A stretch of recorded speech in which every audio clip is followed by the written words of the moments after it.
साथियों, जय हिंद। दिल्ली पुलिस के जो हमारे सिपाही, हवलदार, थानेदार, पिछले कोरोना काल में लगभग 30 पुलिस वालों की डेथ हुई और इस दौरान भी लगभग 25 के करीब पुलिस वाले हमारे कोरोना की भेंट चढ़ चुके हैं। परंतु जिस तरह से दिल्ली सरकार का जो रवैया दिल्ली पुलिस के प्रति है, बहुत असंवेदनशील है। हमारे सिपाही अमित राणा, जिनका मैं एग्जाम्पल दे रहा हूं आपको, लगभग 1 साल पहले उनकी मौत हुई थी और कोविड से हुई थी। उनके डॉक्यूमेंट्स हैं जिसमें क्लियर लिखा हुआ है कि उनकी डेथ कोविड के वजह से हुई थी। उनकी फाइल दिल्ली सरकार के पास साल भर से ऊपर लंबित है, कोई डिसीजन नहीं किया गया। इसी तरह जो और अधिकारी हैं, हमारे साथी हैं, जिनकी डेथ कोविड रिलेटेड है, जो 1 करोड़ रुपया कंपनसेशन उनको दिया जाना था, आज तक कोई पैसा दिल्ली सरकार ने नहीं दिया। हमें कोई एतराज नहीं। डॉक्टर अशरफ जैसे संपन्न डॉक्टर के घर जाकर आप उनको 1 करोड़ रुपया देकर आते हैं, उनके हालचाल पूछते हैं। क्या ये दिल्ली के और साथी क्या जाति आधार के नाम पर ही अपना पैसा कंपनसेशन ले पाएंगे आपसे? क्या आपके स्टैंडिंग कोर्ट ऑर्डर कहते हैं, आपने देखा है? पैरिटी नाम की कोई चीज है आपके यहां, या केवल वोटों के लिए आप राजनीति करते रहेंगे? थोड़ा शर्म करो, थोड़ा बहुत देखो। इतना ना गिराओ अपने आप को कि आने वाली पीढ़ियां आपको कोसें, हो सकता है आपकी औलादें आपको कोसें। आपका चरित्र और आपके कार्य करने की प्रणाली सबके सामने आ चुकी है, हर एक आदमी जानता है। परंतु जिस तरह से आपने लोगों को भ्रम में डाला है, बहुत लंबे टाइम तक नहीं चल पाएगा। काठ की हांडी बार बार नहीं चढ़ती। जिस दिन काठ की हांडी उतर गई, आप दोबारा नहीं आ पाओगे। जो आपके पोस्टर और टेलीविजन पर आ रहे हैं, शायद आप कभी जिंदगी में दिखाई भी ना दो दिल्ली के अंदर। आपको याद होगा, आसाम के अंदर गण संग्राम परिषद बनी थी और बिल्कुल यंग आदमी सीएम बने थे। आज उस पार्टी का नामो निशान नहीं है। वो भी कहते थे पूरे हिंदुस्तान पर राज करेंगे। बहुजन समाजवादी पार्टी, जिसकी मुखिया बहन मायावती, वो कहती थी मैं एक दिन प्रधानमंत्री की कुर्सी पर बैठूंगी। उनका सपना साकार नहीं हो पाया। मुलायम सिंह यादव, वो भी सपना देखते थे मैं डिफेंस मिनिस्टर बन गया हूं, बस बहुत थोड़ी दूरी पर हूं प्रधानमंत्री बनने से। वो नहीं उनका सपने हो पाए पूरे। आप राष्ट्रपिता नहीं बन पाएंगे, मैं आपको बार बार कह रहा हूं।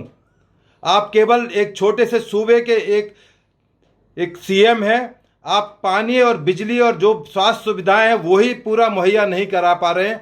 जिस तरह से आपने छीछा लेदर कराई है अभी सेकंड वेव के दौरान में, वो किसी से छिपी नहीं हुई है। आपकी कथनी और करनी में इतना फर्क है कि लोग जान चुके हैं, आपको समझ चुके हैं अच्छी तरह से। ठीक है, भोले भाले गरीब आदमियों को आप बिजली पानी के फ्री के नाम पर बहका सकते हो, पर हम लोग टैक्स पेयर भी इस दिल्ली के अंदर रहते हैं। मैं भी एक टैक्स पेयर हूं। जो आप ये खैरात नहीं बांट रहे कि 1-1 करोड़ रुपए बांट रहे हैं, ये हमारे पैसे में से दे रहे हैं। आपके बाप दादाओं की कमाई से आप नहीं पैसों को बांट रहे हैं। एक दिन आपको हिसाब किताब देना पड़ेगा इन तमाम चीज़ों का। अभी हम जल्दी ही हाई कोर्ट के अंदर एक पिटीशन फाइल कर रहे हैं। हमारे एसीपी आनंद प्रकाश, जो दिल्ली पुलिस से रिटायर्ड एसीपी हैं, वो इस पिटीशन को लड़ेंगे और आपको जवाब देना पड़ेगा अदालतों के अंदर कि पिक एंड चूज क्यों हो रही है, किस आधार पर हो रही है, आपने क्या एजेंडे से आप काम कर रहे हो। आपको बताना पड़ेगा अदालतों को, और नहीं बताओगे तो दिल्ली की जनता एक दिन आपसे पूछेगी। दिल्ली पुलिस का एक एक जवान, जो आपके साथ जो पीएसओ रहते हैं, वो आपसे पूछेंगे सर हमारे लिए आप क्या कर रहे हो, हम आपके लिए सुरक्षा देते हैं। याद रखना, जिस दिन ये सुरक्षा देने वाले आपके साथ नहीं होंगे, आपको घर में किस तरह से रह पाओगे आपको नहीं पता। आप सपने में नहीं सोच सकते। जो आपके कुकर्म सबके सामने आ रहे हैं, वो हम सब आपका काला चिट्ठा एक दिन खोलेंगे। याद रखिए, जरूर खुलेगा आपका काला चिट्ठा।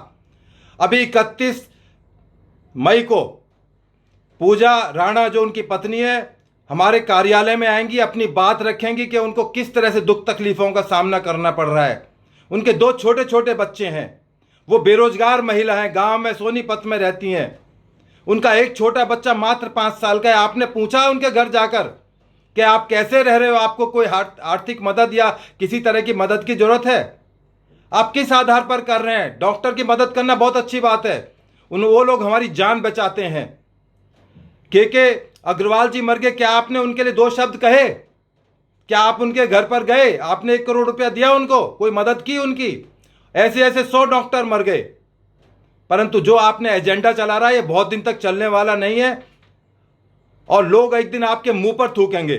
आपको जवाब देना होगा, अदालतों में जवाब देना होगा, समाज के अंदर और अपने परिवार के अंदर भी जवाब देना पड़ेगा कि ऐसा आप क्यों करते रहे, किसके लिए करते रहे। थोड़ा समय है अब भी सोचने समझने का। मैं गारंटी दे रहा हूं, आप बहुत छोटे सूबे के केवल सीएम हो, आप कभी सोचो कि आप पूरे हिंदुस्तान के कोई बहुत राष्ट्रपति या प्राइम मिनिस्टर लोगों के नहीं, आपका सपना नहीं होगा। क्योंकि आपने जो वायदे किए थे कि मैं मेट्रो में सफ़र करूंगा, मैं जनता से हर आदेश लूंगा, मैं सरकारी बंगले में नहीं रहूंगा, वो हम आपके वायदे भूले नहीं है। कि मैं राजनीति में नहीं आऊंगा, बच्चों पर हाथ रखकर आपने कसम खाई थी, वो आपकी कसमें हम देख चुके हैं।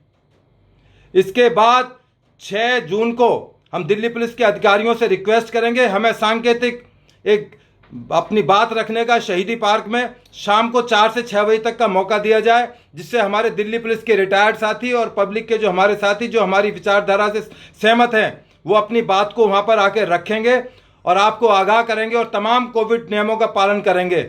हम वो किसान आंदोलन वाले नहीं हैं जो सरकार की बात को नहीं मानते। जो जिस तरह से आप उनको सपोर्ट कर रहे हो आज तक, उनको बिजली पानी मुहैया कराए, आपको शर्म आनी चाहिए आपको। और इसका हिसाब किताब जल्दी ही होगा, आप इंतजार कीजिए। 31 तारीख को उनकी पत्नी आपसे सवाल पूछेंगी और 6 तारीख को हम आपसे सवाल पूछेंगे, 6 जून को, कि आप क्या कर रहे हैं, उन फाइलों पर क्यों लिए बैठे हैं। पुलिस मुख्यालय से फाइल आपके पास रखी हुई है, साल से ऊपर हो गया, आप उस पर निर्णय नहीं कर पा रहे हैं।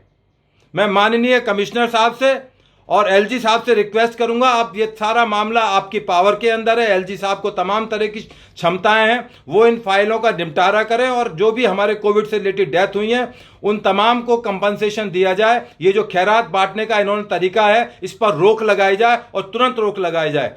जय हिंद, जय भारत।